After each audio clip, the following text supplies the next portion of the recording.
আমার মনে হয় যে এই হিংসাত্মক মনোভাবটা আসলে বন্ধ হওয়া উচিত। প্রতিশোধ আসলে আমি কখনোই নিতে চাই না।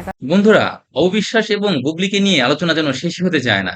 এর মধ্যে সোশ্যাল মিডিয়ায় প্রকাশ পেয়েছে গুগলি এবং অপবিশ্বাসের একটি অডিও কথোপকথন। চলুন আমরা তার কিছু অংশ শুনে আসি।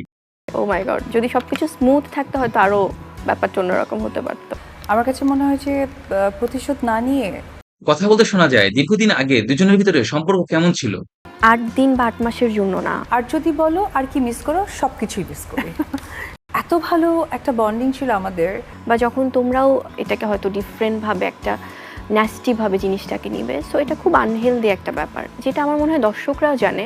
কারণ এটা নিয়ে কী হয়েছে এটা তো আমি বলতে পারবো না, আমি তো আমার পরিবার কেন্দ্রিকই সব কিছু, হয়তো ভালো ভালো কোনো মোমেন্টস তখন গুগলি আরো বলে, দেয়া। বা তুমি যেই কোর্সটার কথা বললে, এটা এই জন্যই বললাম যে এটা তো সারা জীবনের জন্যই এই পরিবারের সম্পর্কটা।